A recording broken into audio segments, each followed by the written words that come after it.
हाँ जी बेटा, आपके जो भी डाउट हैं वो सब लेंगे मेरे भाई, बट पढ़ो टॉपिक को, या एक टॉपिक आज अपना एज असाइनमेंट के तौर पे ले लो कि आप आज किसको उठाओगे पहला चैप्टर रिवीजन के लिए, रिप्रोडक्शन वाले को या एडिटिव वाले को, ये सबसे अलग। पहले 10th का उठा लेते हैं, पहले हमने जो चैप्टर पढ़ा था हाउ डू वी रिप्रोड्यूस वाला, उस चैप्टर को उठाते हैं, उसके जो भी डाउट है वो लेते हैं आपके, ठीक है, उसको खत्म करो, फिर अगले टॉपिक पे आ जाओ, और फिर वो ऐसे करते पढ़ते रहेंगे यहाँ पे। आज मैं आप लोग कह रहे हो पढ़ के नहीं आए, तो जैसे कि आप लोगों को प्रॉब्लम है सेल साइकिल में, तो आज मैं थोड़ा सेल साइकिल के बारे में आपको बता देता हूँ।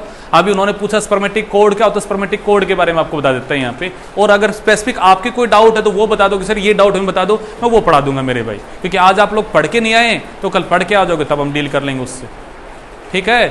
तो चलेगा, पहले आपने जो डाउट बोले उनकी बात करते हैं। आपने बेटा जी टॉपिक पढ़ना शुरू किया था मेल रिप्रोडक्टिव सिस्टम, वहां पे आप लोगों ने कुछ बातें कही थी कि सर जो टेस्टिस है वो प्राइमरी सेक्स ऑर्गन है, जहां पे एक्चुअली गैमीट बनने का काम होता है, बट टेस्टिस का अगर हम ओरिजिन को समझ के देखते तो वो कहा था कि उसका ओरिजिन कैसा होता है बेटा, जब का एब्डोमिनल होता है और नीचे क्या करता है आपका डिसेंड करता है, जिस रास्ते से वो नीचे डिसेंड होकर आता है उस रास्ते का नाम क्या होता है, इंगुनियल कनाल। बोला था आप लोगों ने, आपने कहा कि सर यहां पे हमारे बैठे हुए 1 पेयर ऑफ द टेस्टिस, ठीक बात है मेरे भाई। आपने कहा था बाहर का जो स्ट्रक्चर होता है इसको हम बोलते हैं बेटा जी आपका स्कोर्टम, जिसका मेनली काम होता है बेटा जी आपका यहाँ पे टेम्परेचर को रेगुलेट करना। इसके पास एक स्पेशल मसल होती है, उसका नाम क्या होता है, डर्टस मसल, जो कॉन्ट्रैक्ट और रिलैक्स होती है, जिससे साइज ऑफ द स्कोर्टम क्या होता है बेटा आपका यहाँ पे चेंज होता है। ये सब पढ़ा था। अब एक वर्ड को समझ के देखो आप लोग यहाँ पे, सर यहां से निकला आपका एपिडाइडेमिस का पार्ट, और एपिडाइडेमिस का जो एंड का पार्ट था, क्योडल जो एपिडाइडेमिस था, वहां से निकली एक और डक्ट, और उस डक्ट का नाम था बेटा जी आपका यहां पे वास डिफरेंस। क्या नाम था उसका, वास डिफरेंस है। फिर आपने कहा था सर ये ऐसे हमारा प्रेजेंट था यूरिनरी ब्लैडर, और उसके ऊपर से ऐसे घूम के आ रही थी, सही बोले, ऐसे ही पढ़ा था। और फिर आपने कहा सर अगर सोचा जाए तो हमारे इंगुनियल कनाल के अंदर से ये वाला हिस्सा पास हो रहा है, हाँ कि ना भाई। हम इस डायग्राम को थोड़ा सा और नीचे बनाए,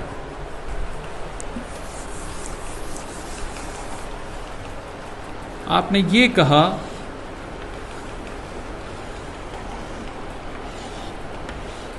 ऐसे आपने बनाया था डायग्राम बेटा जी। आपने कहा था सर यहां हमारा जो हिस्सा है, यहां क्या प्रेजेंट है बेटा जी, हमारा यूरिनरी ब्लैडर, सही बात है। आपने कहा सर टेस्टिस तो विद इन द स्कोर्टम सैक बैठी हुई है, ये इस रास्ते से क्या हुआ था बेटा जी आपका, डिसेंड होके नीचे आया था, अरे हाँ या ना। तो अब जरा सोचो मेरे भाई, ये जो यहां से आपने कहा सर डक्ट गई हमारी वास डिफरेंस, वो ऐसे इसके ऊपर से आ रही है, तो मैं कहूंगा इसका मतलब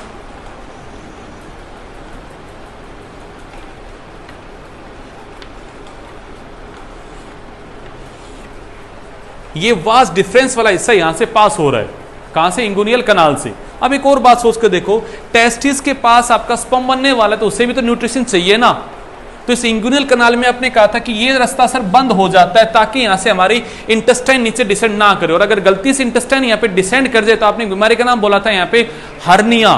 क्या नाम बोला था आप लोगों ने, हर्निया। एक वर्ड को जरा समझ के देखो, मतलब जैसे ही बच्चे की बर्थ होती है तो बर्थ से पहले जो 7वें महीने में डेवलप हो रहा होता है, उस टाइम पे इस रास्ते से टेस्टिस आपके नीचे डिसेंड करती है, और जैसे ही टेस्टिस नीचे डिसेंड करती है ये रास्ता वापस से क्या हो जाता है बेटा जी आपका, बंद हो जाता है, हाँ कि ना।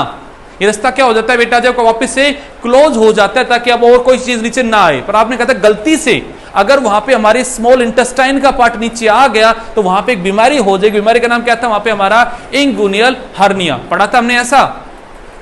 पर अब इसी हिस्से में एक वर्ड को समझ के देखो, सर इसका मतलब पर यहां से ब्लड वेसल तो पास हो ही हो रही होगी, ब्लड की आर्टरी तो नीचे आ रही होगी ना इस हिस्से से, क्योंकि इसको लगातार क्या चाहिए बेटा, जबकि ब्लड की सप्लाई चाहिए, और अगर ब्लड आ रहा है तो वापस भी तो जा रहा होगा, तो सर यहां पे साथ में क्या होगी, वेन भी होगी, और यहां पे सर कहीं ना कहीं नर्वस का कंट्रोल भी तो होगा, और अगर नर्वस का कंट्रोल है तो मैं कहूंगा यहां से नर्व फाइबर भी तो पास हो रहे होंगे, अरे हाँ कि ना। और सर साथ में देखा जाए तो अगर ब्लड की कैपिलरीज यहां बनी होगी तो ब्लड की कैपिलरीज बहुत ही थिन होती है, तो उनसे प्लाज्मा भी फिल्टर हुआ होगा, तो यहां पे लिम्फेटिक वेसल भी बैठी होगी। एग्री करते हो पॉइंट से? तो मैं कहूंगा यहां से वास डिफरेंशिया ब्लड की आर्टरी, ब्लड की वेन, लिम्फेटिक वेसल और नर्व फाइबर, 5 चीज पास हो रही है।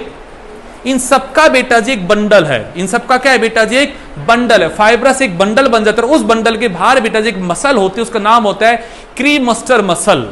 उसके बाहर की कवरिंग का नाम क्या होता है बेटा जी, क्रीमस्टर मसल। दोबारा वर्ड को समझना, इस वाले हिस्से में ऐसे बेटा जी नीचे आ रही है ब्लड की आर्टरीज, एग्री करते हो? यहां से ब्लड वापस जा रहा है तो मैं कहूंगा यहां से पास हो रही है बेटा जी आपकी ब्लड की वेन, यहां से सर जा रही है, साथ में आपकी वास डिफरेंशिया भी यहां से जा रही है ताकि यहां से आपका स्पर्म भी तो पास हो सके। सर ऐसे यहां पे नर्व के फाइबर भी आ रहे हैं, और सर ऐसे यहां पे लगातार जो लिम्फ बन रहा होगा, लिम्फेटिक वेसल भी यहां प्रेजेंट होगी। ये सब के सब जो स्ट्रक्चर है उन सबके बाहर बेटा जी कोड लाइक स्ट्रक्चर बन गया, फाइबरस स्ट्रक्चर बन गया यहां पे, और उसके बाहर प्रेजेंट है बेटा जी प्रोटेक्टिव कवरिंग कनेक्टिव टिश्यू की, और उसके बाहर प्रेजेंट है बेटा जी एक मसल, नाम क्या है उसका, क्रीमस्टर मसल। अब जरा थर्मो रेगुलेशन को दोबारा समझ के देखो। जब बेटा जी टेस्टिस का साइज छोटा होगा, टेस्टिस का साइज, सॉरी टेस्टिस का नहीं, स्कोटम सेक का साइज क्या होगा, छोटा होगा, तो आप कहते हो टेस्टिस आपकी ऊपर चली जाएगी, सही बोल रहे हो? और सर जब ये डस्टर मसल, डिटरसर मसल यहां पे जब रिलैक्स होगी तो उस टाइम पे नीचे आ जाएगी।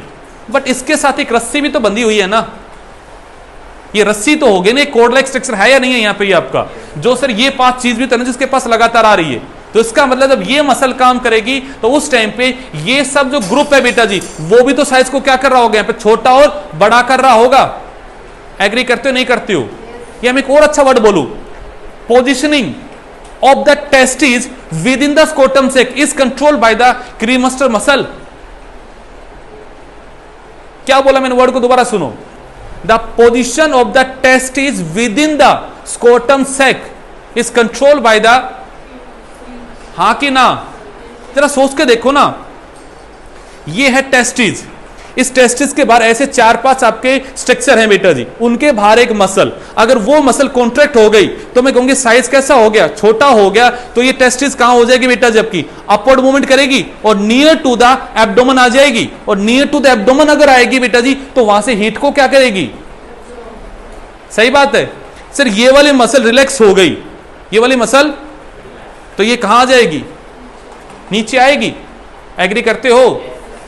तो हम ये कहते हैं जब थर्मल रेगुलेशन होता है तो वहां पे खाली डर्टस मसल काम नहीं करती है, वहां पे एक चीज और है जो काम करी, वो कौन काम करी है बेटा जी, यहाँ पे क्रीमस्टर मसल। तो अब मैं एक वर्ड पे आ गया, स्पर्मेटिक कोड। वर्ड पे किस पे आ गया? अब इस वर्ड को आप और अच्छा जोड़ सकते हो अपने पिछले वाले टॉपिक के साथ में। आप लोगों ने 9th क्लास में पढ़ा है बेटा जी टिश्यू, क्या पढ़ा आप लोगों ने? और टिश्यू के अंदर आपने पढ़ा है बेटा जी आपका कनेक्टिव टिश्यू के अंदर आपने बातें की होगी कि वो या तो कोड की फॉर्म में होता है या फिर वो आपका बेटा जी होता है सीट की फॉर्म में। अरे लिगामेंट्स टंडन पढ़े होंगे ना वर्ड, ये किसकी फॉर्म में है, कोड की फॉर्म में या सीट की फॉर्म में? ये कोड की फॉर्म में, यानी कि ये फाइब्रस रोड लाइक स्ट्रक्चर है, ऐसा ही ना कहती हो, ऐसा ही कहा है। तो देखो यहां भी तो वर्ड क्या लिखा गया है, ये भी तो कैसा है, फाइब्रस एक स्ट्रक्चर है जो किनका बना है बेटा जी, इन 5 चीजों का मिलकर बना हुआ है। तो मैं कहूंगा उनके बाहर के आगे बेटा जी आपके यहाँ पे एक क्रिस्मस मसल कवरिंग है, तो मैं कहूंगा पूरा वो कोड लाइक स्ट्रक्चर जो बन गया, उसके लिए वर्ड क्या यूज हुआ है बेटा जी यहाँ पे आपका स्पर्मेटिक कोड। उसके लिए क्या यूज हुआ है बेटा जी आपका स्पर्मेटिक कोड मेरे भाई। तो पूछे कोई आपसे स्पर्मेटिक कोड के बाहर कौन सी मसल होती है, तो आंसर देना वहां मसल कौन सी है, क्रीमस्टर मसल है, जहां से स्पर्म पास होता है, जहां से ब्लड की आर्टरीज आती है, उसी के अंदर ब्लड की वेन्स भी होती है, लिम्फेटिक वेसल्स, उनको कलेक्टिवली क्या कहा जाता है बेटा आपका स्पर्मेटिक कोड के नाम से कहा जाता है। एग्री करते हो बात से? ये था वर्ड मेरे भाई आपका छोटा सा।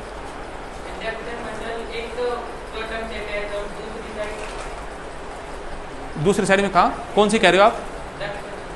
डक्टर मसल तो मेरे भाई पूरी इससे फैली हुई, आप ही कहोगे पूरा पूरा एब्डोमेन वाला हिस्सा उसके साथ लटकी हुई है मेरे भाई। यहाँ पे मसल्स के देखो 2 तरह के एंड होते हैं, मसल्स के एंड को सुनो मेरे भाई। मसल्स का एक एंड जो होता है वो हमेशा उस पार्ट से अटैच होता है जो कि नॉन मूवेबल है, और दूसरा पार्ट वहां अटैच होता है जो मूवेबल है। जरा वर्ड को समझना, आप और अच्छा समझ पाओगे। ये मेरा हाथ है, यहां मेरी बाइसेप मसल है, ये क्या है, बाइसेप की मसल है। अब बाइसेप की मसल का अटैचमेंट कैसा है, एक अटैचमेंट यहां है तो एक अटैचमेंट का है, ये नी है, नहीं नहीं ये क्या, ये एल्बो, ये एल्बो है, इस एल्बो के पास देखो एक मसल यहां अटैच है पार्ट, तो एक यहां अटैच है। आप इस हाथ को मूव करना चाहते हो तो ये ऐसे मूव हो रहा है। आप जो इस मूवमेंट के ऊपर अपनी बाजू में हाथ लगा के देखो कैसा आपको फील हो रहा है। अरे फोल्ड तो करके देख यार,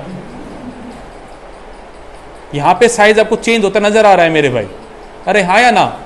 तो मैंने कहा एक मसल का एंड यहां है, एक होता है उस बोन से अटैच जहां पे नॉन मूवेबल पार्ट, एक वहां है जहां पे क्या है बेटा जब का मूवेबल एंड है। वैसे आप देखो इस हाथ को उठाना चाहते हो तो ये ऐसे उठ रहा है, इसका मतलब एक मसल यहां बंधी है तो एक मसल आपकी यहां बंधी है, तब जाके ऐसे उठने वाला है। हाँ कि ना? तो मसल्स का अटैचमेंट हमेशा इस तरह से होता है कि एक एंड वहां जुड़ा होगा जहां पे पार्ट कैसा होगा मूवेबल। आपको मूव करना है स्कॉटम सैक के ऊपर, ऊपर वाले हिस्से से अटैच रहेगी तो उसे क्या करेगी, ऊपर की साइड में आपका यहाँ पे कॉन्टेक्ट करने वाली है मेरे भाई। हमेशा लोकेशन को समझ लेना है, यहाँ पे जहां जिसके रेस्पेक्ट में मूव कर रहा है वहां पे क्या होने वाला है, उसका दूसरा एंड वहां पे इंसर्ट होने वाला है। हम एक एंड को बोलते हैं इंसर्शन एंड, क्यों वहां इंसर्ट होगा जहां पे पार्ट कैसा होगा आपका नॉन मूवेबल होने वाला है। वही बात समझ में बेटा जी यहाँ पे? और बोलेगा मेरे भाई, और कुछ दिमाग में आ रहा हो मेरे भाई? थोड़ा सा मास्क नीचे करके बोल दे मेरे भाई। प्लांट की ओवरी का स्ट्रक्चर मेरे भाई, ऐसा उसका कोई स्पेशल स्ट्रक्चर है ही नहीं मेरे भाई। हम ऐसे उसे स्वेलन पार्ट बोलते हैं कि स्टाइल का जो पार्ट है वो नीचे आके स्वेलन हो गया, उस स्वेलन का पार्ट क्या है मेरे भाई, यहाँ पे ओवरी कहलाता है। आप ऐसा कहते हो कार्पल ऐसा स्ट्रक्चर है सर, ये ऊपर वाला हिस्सा तो होता है स्टिग्मा, ये अब इसका नीचे वाला पार्ट को हम बोलते हैं स्टाइल, और स्टाइल का जो बेसल पार्ट है जो स्वेलन हो गया, हम इस स्वेलन पार्ट को क्या बोलते हैं बेटा जी आपका यहाँ पे ओवरी बोलते हैं। तो swollen part of the style और the basal swollen part of the style is known as ovary. ऐसा कोई स्पेसिफिक स्ट्रक्चर नहीं है मेरे भाई उसका यहाँ पे। आप ये कह सकते हो फ्रूट आगे शेप में चेंज करेगा तो वो इनकी शेप के हिसाब पे आगे चीजें डिसाइड होती है कैसा होगा कैसा नहीं होगा मेरे भाई। तो ऐसी कोई स्पेसिफिक शेप नहीं है मेरे भाई यहाँ पे इसकी। और कुछ तो सेल साइकिल बता दें थोड़ा बहुत आप लोगों को, मियोसिस माइटोसिस बारे में हल्का फुल्का बता दें आप लोगों को।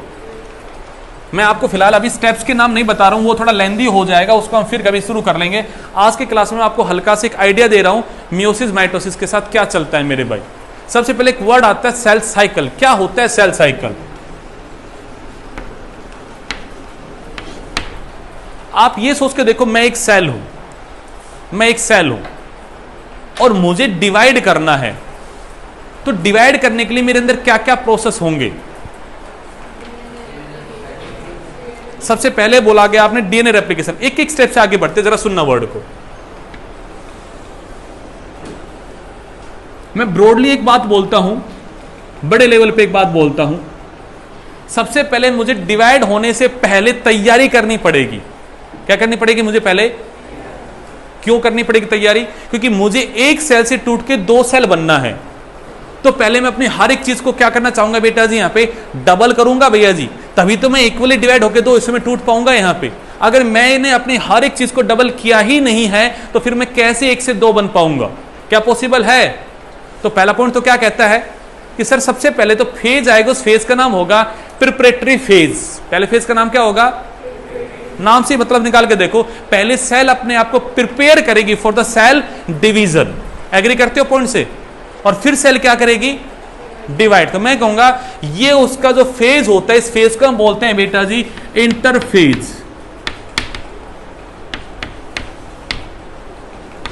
बेटा इस फेज को हम क्या बोलते हैं? इंटरफेज। या मैं इसको कहूंगा ये है प्रिपरेटरी फेज, या इसे मैं कहूंगा ये ग्रोथ फेज है, जहां पे सेल अपने आप को ग्रो करती है, प्रिपेयर करती है for the cell division. Agree करते हैं इस पॉइंट से? अब आपने कहा सर ये जो होता है फेज, उस फेज का नाम होता है एम फेज, उसे हम कहते हैं माइटोटिक फेज, या हम उसे कहते हैं डिवाइडिंग फेज, जिस फेज में सेल अपने आप को तोड़ के क्या बन जाएगी बेटा जी, यहाँ पे दो सेल बन जाएगी। हुआ बात यहाँ पे? मैंने कहा इस फेज में क्या करती है, सेल टूट के एक से कितनी बन जाएगी? दो सेल बन जाएगी। ठीक बात है। अब मैंने कहा जब वो टूट के दो काम करेगी तो उस टाइम में फिर दो काम होने होंगे।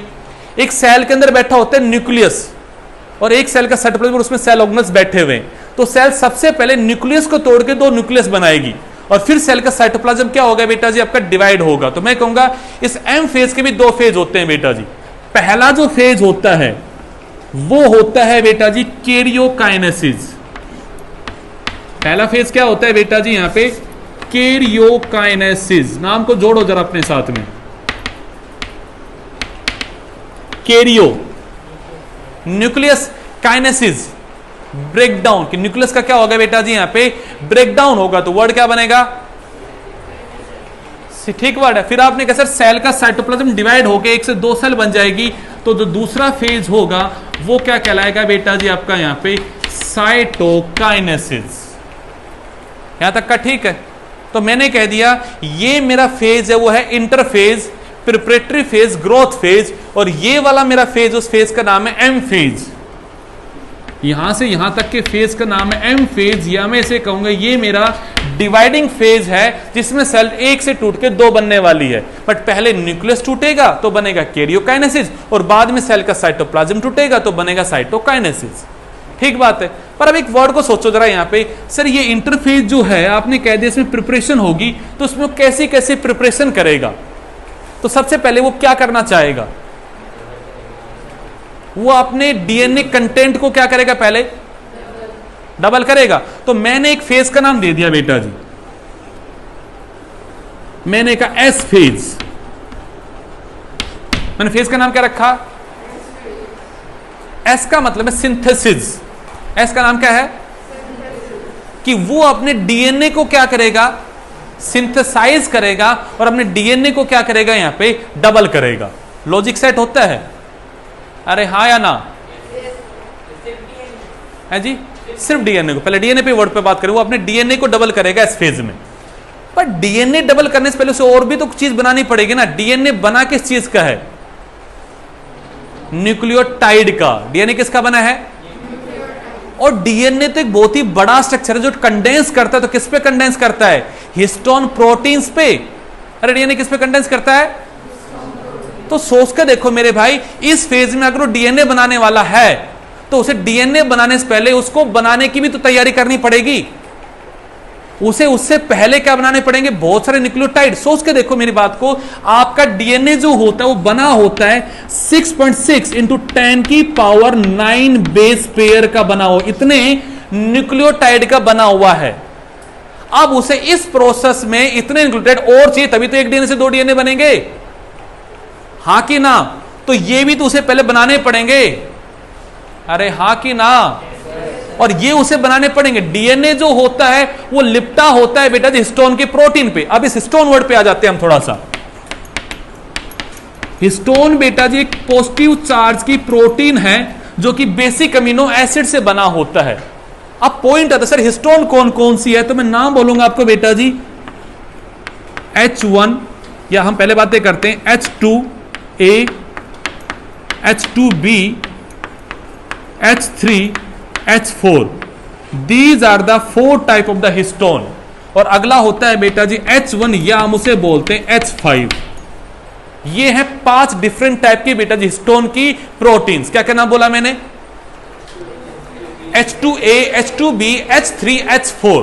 ये 5 प्रकार के हिस्टोन है। ये सब के सब वर्षा कैसे चार्ज है बेटा जी, कैसे चार्ज है, ये पॉजिटिवली चार्ज। और अगर पॉजिटिवली चार्ज होते हैं यहां पे काइंड ऑफ अमीनो एसिड कौन सी होगी, अरे कौन सी अमीनो एसिड होगी, यहां पे पॉजिटिव चार्ज अमीनो एसिड होगी। और जो पॉजिटिव चार्ज अमीनो एसिड है वो कैसी होती है बेटा जी, आपकी बेसिक होती है। कैसी होती है, क्यों होती है, चलो उस वर्ड पे आ जाते हैं। आपने, मैं वर्ड बोलता हूं अमीनो एसिड। क्या वर्ड बोला मैंने वर्ड क्या बोला बेटा जी, एक जनरल डायग्राम क्या होता है अमीनो एसिड का। सर एक साइड में वर्ड लगा दिया आपने अमीनो, ठीक है सर। एक साइड में वर्ड लगा दिया आपने एसिडिक, और एक साइड में लगा दिया आपने H, और एक साइड में लगा दिया बेटा जी R, लगा दिया। गुड़िया amino acid is neutral in the nature. वो नेचर में कैसी है, न्यूट्रल है। क्यों न्यूट्रल है, एक्चुअल अमीनो एसिड इस तरह से होती है, इसको बोलते हैं ज्वेट्राइन। ज्यादा लॉजिक में मत जाना, फिलहाल टू द पॉइंट बात को समझना जो मैं समझाना चाह रहा हूं। वैसे आगे जाके प्लस वन में सारा डिटेल में पढ़ोगे इन चीजों को, पर फिलहाल सुनना मेरी बात को। एक कार्बन के एक साइड में लगा हुआ है बेटा जी अमीनो एसिड का अमीनो ग्रुप, एक साइड में क्या लगा है एसिड। और कभी भी ऐसा नहीं होता कि न्यूट्रल स्टेज में होती है, हमेशा वो चार्ज की फॉर्म में होती है। एक साइड में कहते हो इसका छट जाता है, ये क्या बनता है CO नेगेटिव रहता है, ये कैसा रहता है NH3 पॉजिटिव रहता है। अब एक साइड में ग्रुप लगा यहाँ पे प्रियांशु एसिडिक, और एक साइड में ग्रुप कौन सा लगा है बेसिक। तो मैं पूछूं आपसे अमीनो एसिड का केमिकल नेचर कैसा है? वो तो न्यूट्रल है। बट अभी आप लोगों ने कहा कि सर हिस्टोन की प्रोटीन तो बेसिक प्रोटीन है, पॉजिटिवली चार्ज प्रोटीन है। मैं अगर चार्ज को समझ के देखूं तो यहां एक पॉजिटिव चार्ज है, यहां एक, तो चार्ज तो उस पर आना ही नहीं चाहिए, हाँ या ना? तो बड़ा जबरदस्त एक क्वेश्चन बन के आ गया, who decide the nature of the amino acid? Yes, very good, R group decide the nature of the amino acid. R group क्या डिसाइड करेगा? अरे हाँ या ना? यही तो वेरिएबल ग्रुप है। अरे ये कौन सा ग्रुप है बेटा जी? और अगर भविष्य ये वेरिएबल ग्रुप है तो यहां पे जो चीज लगा दोगे वैसा ये बन जाएगा। तो मैंने कहा बेसिक अमीनो एसिड के अंदर अगर यहां पे NH3 पॉजिटिव ग्रुप लग गया तो वो बेसिक भी होगी और साथ में कैसा चार्ज होगा उस पे? पॉजिटिव भी होगा। तो जो भी कहा जाए कि पॉजिटिव चार्ज तो साथ में कैसी है? बेसिक भी है। अगर यहां पे लग जाता है एसिडिक ग्रुप तो कहा जाएगा नेगेटिव चार्ज है, तो साथ में कैसा है? समझ में आया? तो मैंने आपसे सिंपल सी बात कही, histone protein is positively charge, क्योंकि डीएनए के ऊपर चार्ज कैसा है? नेगेटिव। डीएनए पे चार्ज कैसा है? अब डीएनए भैया जी 2.2 मीटर लंबा होता है हमारा डीएनए कितना है? सेल का साइज कितना है? सेल की बात कर रहे हैं आप लोग, सेल का साइज कितना है? माइक्रोमीटर में। सेल का साइज किस में है? जबकि उसके डीएनए का साइज किस में है? Do you think it's possible कि एक मीटर की चीज माइक्रोमीटर में आ जाए? समाई तो हुई है, आ तो रही है वहां पे, पर आने के लिए उसने कोई लॉजिक तो लगाया होगा ना। वो हाईली कंडेंस होगा, हाईली कोइल्ड फॉर्म में होगा। जैसे एक ऊन होती है, ऊन, बड़ा सिंपल सा एग्जांपल, ऊन को आप अगर लंबा कर दोगे तो बहुत लंबी है वो, आप उसे लपेटना शुरू करते हो, गोला बना देते हो, गोले में उसे बड़ी सी ऊन से एक छोटे से स्ट्रक्चर में पैक कर देते हो। एग्री करते हो बात से? वैसे डीएनए के ऊपर खेल खेलना हम लोगों को। यहां पे डीएनए पे चार्ज कैसा है? डीएनए पे चार्ज कैसा है? मैंने हिस्टोन की प्रोटीन न्यूक्लियस में बैठाई, उन पे चार्ज कैसा है? नेगेटिव की लिपटेगा, पॉजिटिव वाले के ऊपर बन जाएगा बेटा जी वहां पे आपका कोइल्ड स्ट्रक्चर। इस तरह से डीएनए अपने आप को क्या करता है? कंडेंस करता है। यहां तक की बात समझ में आई? फिर दोबारा अपने टॉपिक पे आते हैं, बेसिक पे। अब हिस्टोन प्रोटीन अगर पॉजिटिवली चार्ज है, वो बेसिक है, तो सर होता कैसे पैकिंग वाला काम? तो उस पैकिंग को जरा समझना कैसे होती है। ये बेटा जी एक प्रोटीन है, उसका हमने नाम लिखा H2A। दूसरी वाली होती है बेटा जी यहां पे H2B। तीसरी होती है बेटा जी यहां पे H3, और चौथी प्रोटीन कहते हैं यहां पे H4। 4 है बेटा जी। इन 4 के पीछे इनकी एक एक कॉपी और बैठी हुई है। मतलब इसके पीछे क्या बैठी है? H2A, H2B, H3, और क्या बैठी है? H4 बैठी है। तो ये क्या बन गया? हिस्टोन का ऑक्टामर। क्या बन गया ये? हिस्टोन, जिसमें 8 क्या है? हिस्टोन इन्वॉल्व है बेटा जी। सब पे चार्ज कैसा है? सब पे चार्ज कैसा है? पॉजिटिव। डीएनए पे चार्ज कैसा है? डीएनए इस पे घूमता है। अब ज्ञान की बात ये, डीएनए कितना घूमता है? तो डीएनए घूमता है 146 बेस पेयर। कितना घूमता है? 146 बेस पेयर डीएनए घूमा। इसके बगल में होती है एक और हिस्टोन, उसका नाम होता है H1, या उसका हम क्या बोलते हैं बेटा जी? H5। और यहां पे धागे जो है वो होता है बेटा जी अप्रोक्स आपका 55 बेस पेयर। मतलब कुल मिला के इस एक स्ट्रक्चर के अंदर अप्रोक्स बेटा जी 200 बेस पेयर है। हा कि ना? अरे हा कि ना? मैंने कहा 9 तो हिस्टोन प्रोटीन है, H2A, H2B, H3, H4। इनकी एक कॉपी पीछे कितनी होगी? 4, और एक कितनी? अरे 8 और एक कितनी हो गई? 9। आपने कहा सर 9 हिस्टोन के ऊपर डीएनए कितना लिपटा? कितना लिपटा? 200 बेस पेयर। डीएनए का मैंने अभी साइज कितना बताया आपको? 6.6 × 10 की पावर। तो आपको ऐसी कितनी हिस्टोन चाहिए? इसको 200 से क्या कर दूं? डिवाइड कर दूं। मतलब आपने इसको 200 से डिवाइड कर दिया तो यहां पे आ गया 7 और यहां पे आ गया 3.3 यानी कि 3.3 इंटू 10 की पावर 7 आपको क्या चाहिए? मैं कैलकुलेशन समझा रहा हूं आपको यहां पे। एस फेज में जाने से पहले भी उसे बहुत सारी तैयारी करनी है। अरे लॉजिक्स में भटका नहीं हूं मैं, लॉजिक में घुमा रहा हूं आप लोगों को। यहां पे आपने अभी कहा कि फेज कौन सा है यहां पे, और किसी का क्या होगा इस फेज के अंदर? सेल अपने डीएनए को क्या करेगी? डबल कर लेगी। पर डबल करने से पहले उसे बहुत चीज डबल करनी पड़ेगी। क्या डबल करना पड़ेगा? उसे चाहिए न्यूक्लियोटाइड, जो कि रॉ मटेरियल है किसका मेरे भाई? डीएनए को बनाने का। उसे डीएनए को पैक करने के लिए क्या चाहिए? हिस्टोन की प्रोटीन चाहिए, वो भी उसे पहले बना के तैयार करनी पड़ेगी। हां कि ना? डीएनए अगर रेप्लिकेट होगा, उसको रेप्लिकेट करने के लिए उसे चाहिए enzyme. DNA polymerase, primase, topoisomerase, helicase, ये डिफरेंट टाइप के एंजाइम है जो हेल्प करेंगे किस प्रोसेस में? डीएनए रेप्लिकेशन में। तो एस फेज इतना आसान तो नहीं है ना। अरे इतना आसान काम करने के लिए चुटकी बजाई आगे इस फेज के अंदर, उसे भी यहां क्या उसकी तैयारी करनी पड़ेगी। तो उसकी तैयारी करने वाला जो फेज होता है हम उसको बोलते हैं, वो है बेटा जी जीवन फेज। वो क्या है? तो कोई पूछे आपसे जीवन फेज में क्या हुआ, इस फेज में क्या हुआ?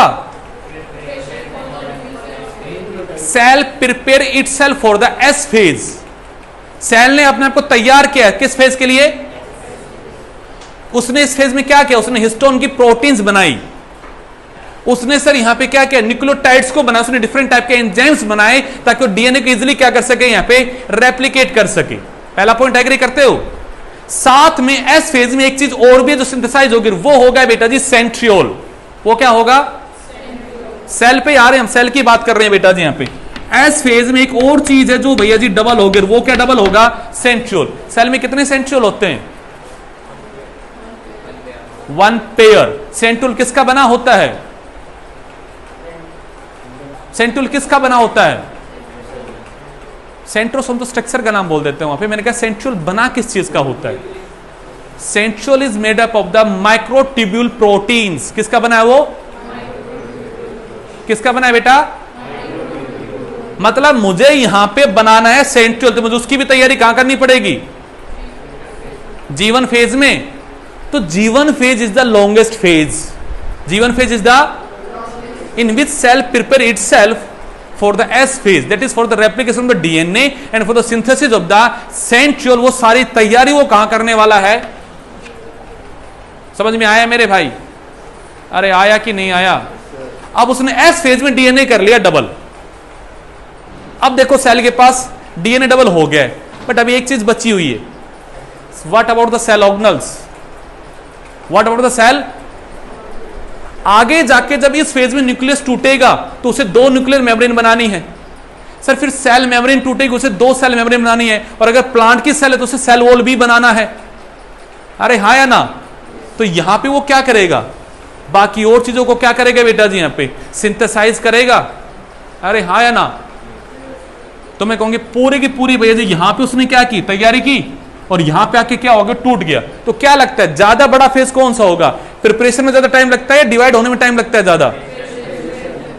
एक सेल साइकिल का 95% टाइम, कितना परसेंट टाइम?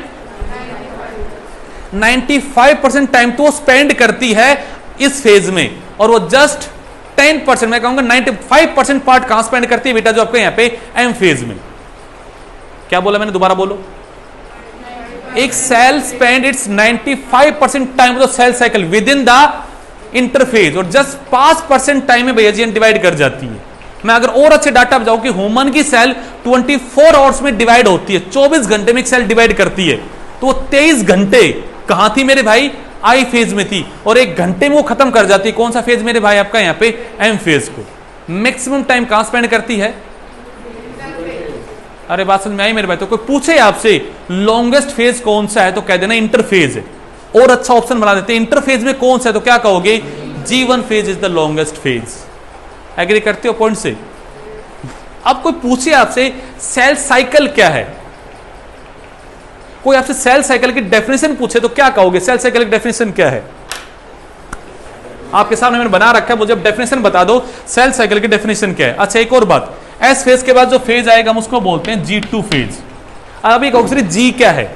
जी का मतलब है गैप। जी का क्या मतलब है? देखो जरा, यहां पे सेल टूटी, डबल हुई, 1 से 2 बन गई। यहां पे सेल ने डीएनए डबल किया, तो टूटने के बाद और डीएनए डबल करने से पहले उसने एक छोटा सा गैप लिया जहां वो तैयारी कर रही है। तो मैंने उसका गैप का नाम क्या बोला? Gap 1 phase. क्या नाम है इसका बेटा जी? तो आप सेल साइकिल को खत्म करोगे तो सबसे पहला फेज तो यही आ रहा है ना गुड़िया। तो मैं कहूंगा टूटने से पहले वो जो एस फेज में जाएगी उससे पहले एक छोटा सा गैप लेगी ना, जिस गैप में उस फेज की तैयारी कर रही है, तो वो पहला गैप है, तो उसको मैंने नाम क्या रख दिया यहां पे? G1 phase. और एस डीएनए बनाने के बाद और टूटने से पहले भी एक छोटा सा गैप लेगी, उस गैप को हम क्या बोलेंगे? Gap 2 phase. क्या बोलेंगे उसे हम यहां पे? तो जी का क्या मतलब है? तो पहला गैप है। यहां पे बेटा जी वो सेल मेम्ब्रेन के लिए रॉ मटेरियल बना के तैयार करेगी, सेल वॉल के लिए करेगी और सेल ऑर्गेनल्स को डबल करेगी बेटा जी। हर एक चीज को जो उसे आगे स्पिंडल फाइबर बनाने, तो स्पिंडल फाइबर बनाने के लिए भी उसे माइक्रोट्यूब्यूल चाहिए। उन हर चीज की तैयारी कहां करेगी बेटा? जो यहां पे आपकी G2 फेज में करेगी। कोई बात यहां पे अब कोई पूछे आपसे सेल साइकिल क्या है? साइटोप्लाज्म। गुड़िया साइटोप्लाज्म क्या है? नहीं, सेल के अंदर सेल मेम्ब्रेन को छोड़ दो, न्यूक्लियस छोड़ दो, जो कुछ बचा वो सारा साइटोप्लाज्म है गुड़िया। Cell organelles are the part of the cytoplasm. याद रखना है मेरे भाई, सेल के 3 ही कंपोनेंट हैं। कितने कंपोनेंट है? एक है उसकी बाउंड्री, वो कौन है? Cell membrane. एक है उसका कंट्रोल पॉइंट, वो कौन है? न्यूक्लियस। और तीसरी जो चीज है वो क्या है मेरे भाई? मतलब बाकी जो भी चीज बच गई सब किसके पार्ट है मेरे भाई यहां पे? तो सोचो बच्चा, यहां पे जब ये चीज डबल हो रही है तो साइटोप्लाज्म भी तो क्या हो रहा है यहां पे? आपका डबल ही होने लग रहा है ना बेटा जी। अरे हुआ बात? हाँ, तो बोलेगा सेल साइकिल क्या है? सेल साइकिल की मैं क्या डेफिनेशन बनाऊं अब आप लोगों के लिए? आपके सामने बना रखा है, बस मैं उसी को बनाऊंगा मेरे भाई। ये सारी रामायण जो मैंने सुनाई है ये उसे एक छोटी सी डेफिनेशन समझाने के लिए बनाई है मैंने सारी रामायण।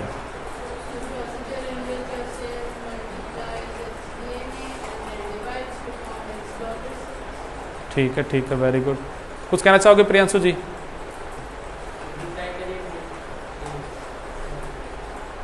चलेगा, सुनेगा मेरे भाई।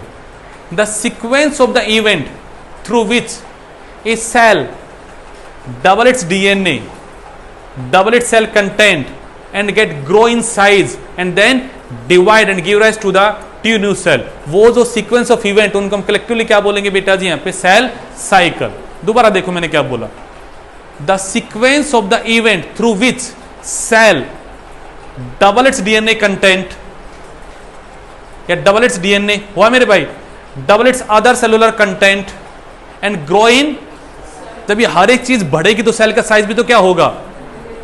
And then divide to give rise to the 2 new cell या 2 डॉटर सेल को देने के लिए वो डिवाइड कर जाएगी।